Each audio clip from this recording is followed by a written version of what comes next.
आपने उनके चेहरे में अगर आप ध्यान से देखेंगे, क्योंकि सच्चाई को कोई छुपा नहीं सकता है, अगर आप ध्यान से देखेंगे तो आप नरेंद्र मोदी के चेहरे में घबराहट देखेंगे,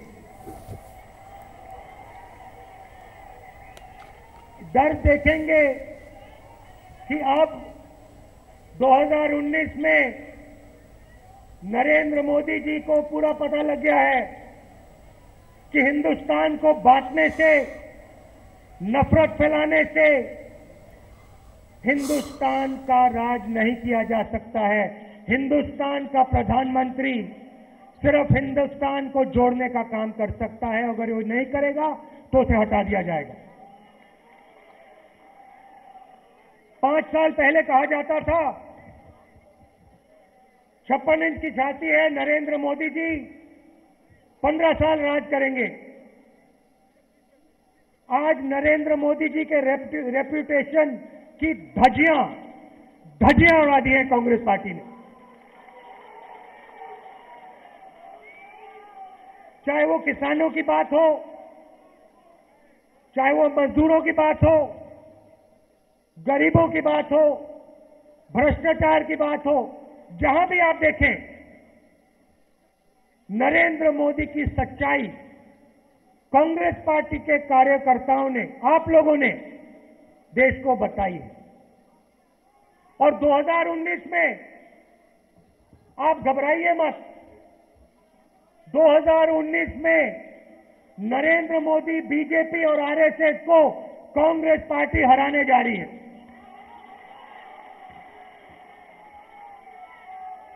माइनॉरिटी कन्वेंशन है। नहीं भैया, ऐसे नहीं है। नहीं, सुनिए, मैं करता हूं। देखिए, इसका तरीका है। ये आजकल देश में बहुत बड़ा फैशन बना है, इसको सही तरीके से करना चाहिए। अब देखिए, पहले होता था, बीजेपी के लोग कहते थे अच्छे दिन, दूसरी साइड से जनता कहती थी आएंगे, अच्छे दिन आएंगे। अब देश में कांग्रेस पार्टी का नेता नहीं, दिल्ली के किसी भी कोने में, महाराष्ट्र के किसी भी कोने में जब कोई कहता है चौकीदार, चौकीदार, चौकीदार, अब देखिए देश के चौकीदार थोड़े मुझसे गुस्सा हुए हैं। वो कहते हैं आपने हमें बदनाम कर दिया, मगर मैं उनसे माफी मांगना चाहता हूं। हमने आपको बदनाम नहीं किया, आप बहुत अच्छा काम करते हो। हम सिर्फ एक चौकीदार की बात करते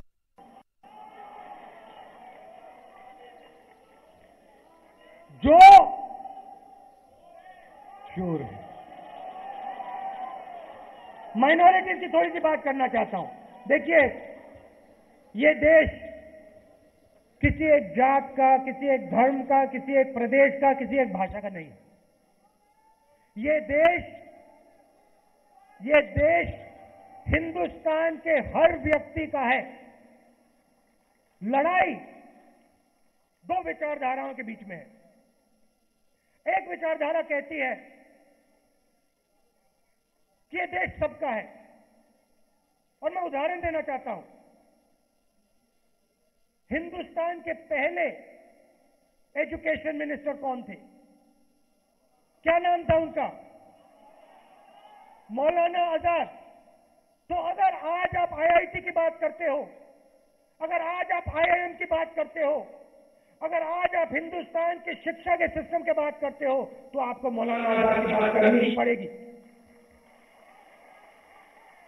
अगर आप स्पेस प्रोग्राम की बात करते हो, तो स्पेस प्रोग्राम की नींव किसने रखी? नाम क्या था? विक्रम साराभाई। उसका नाम क्या था?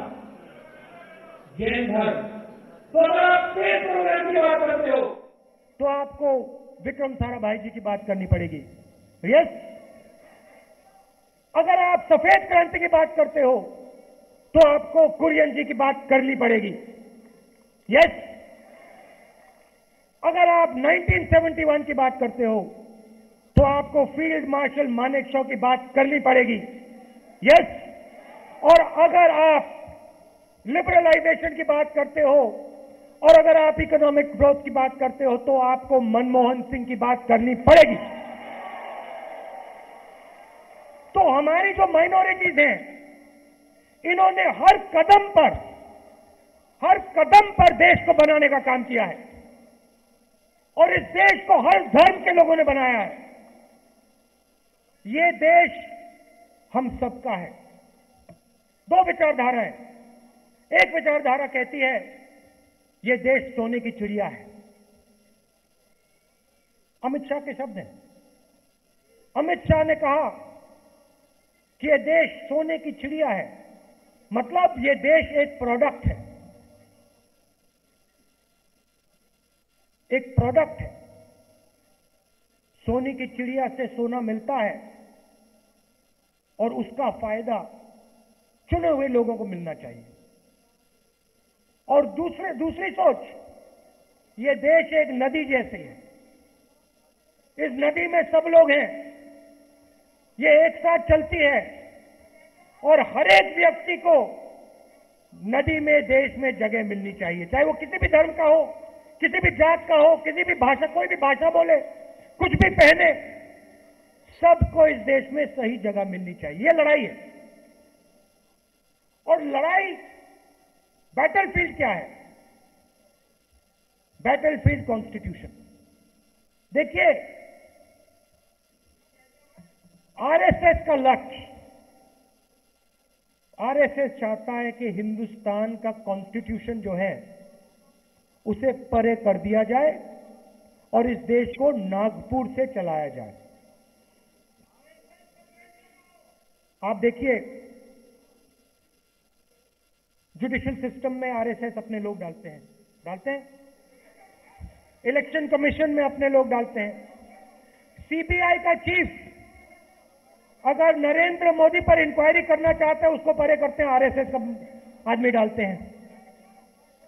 तो उनका लक्ष्य हिंदुस्तान के हर इंस्टीट्यूशन को खत्म करने का है और वो चाहते हैं कि हिंदुस्तान को नागपुर से चलाया जाए और उनके, क्या नाम है उनके बॉस का, मोहन भगवत जी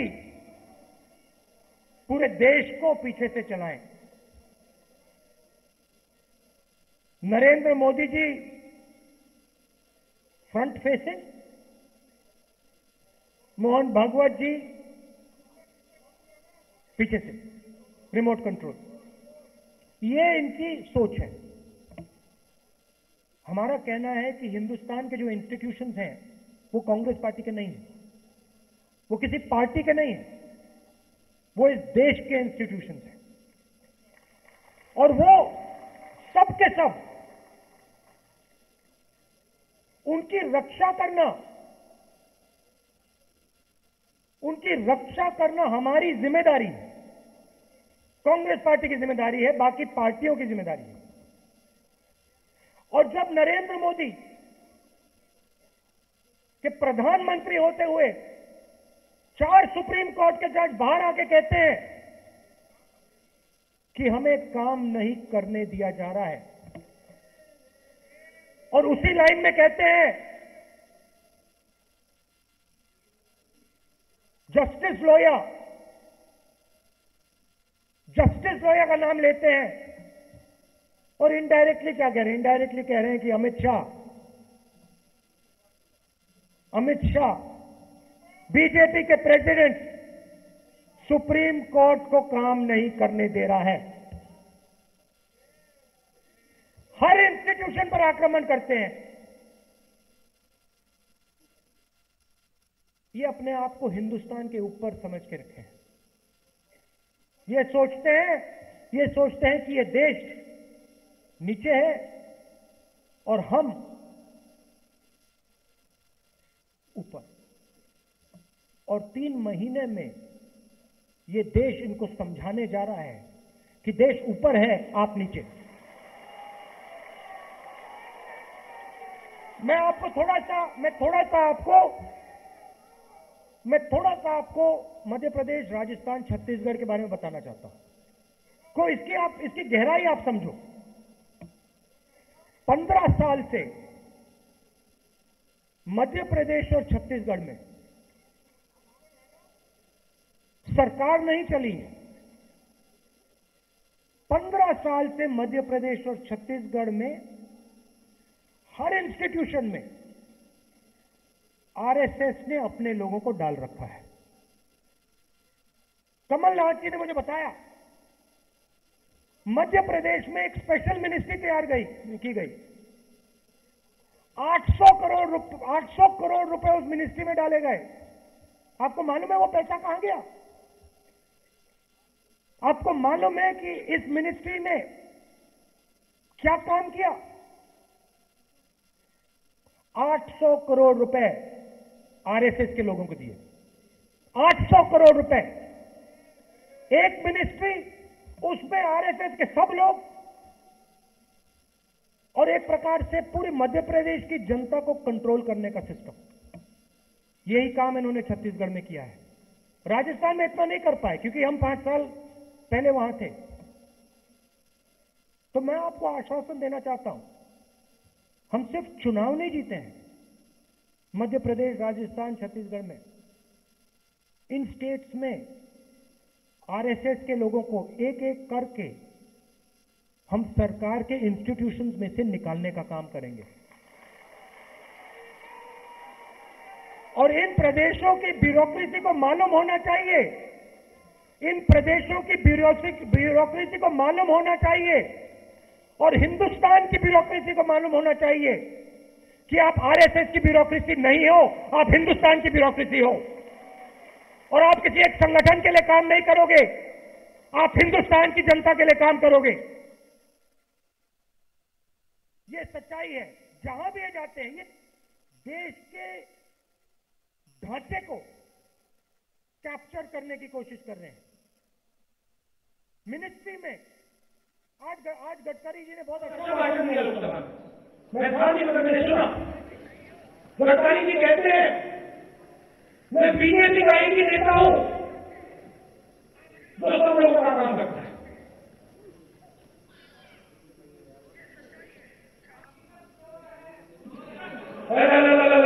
बाकी सबने भैया, गडकरी जी का भी रेपुटेशन इतना अच्छा नहीं है।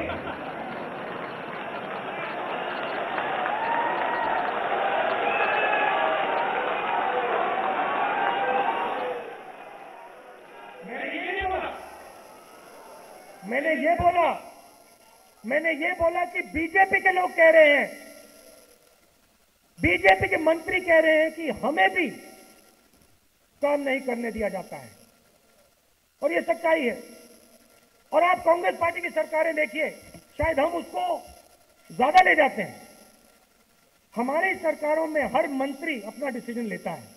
मनमोहन सिंह जी जरूर प्रधानमंत्री हों, मगर उसमें हमारे सब मंत्रियों की जगह होती है, क्योंकि हम आवाज सुनकर काम करते हैं। हम जनता की आवाज सुनकर काम करना चाहते हैं। तो राहुल गांधी बहुत ही अलग मूड में नजर आ रहे हैं। कांग्रेस माइनॉरिटी कन्वेंशन में वो खिताब कर रहे हैं और चुन चुन कर वो मोदी हुकूमत पर हमले भी कर रहे हैं। हमारा खबरों का ये सिलसिला जारी रहेगा। फिलहाल रुकना चाहेंगे एक छोटे से ब्रेक के लिए, जल्द लौटेंगे।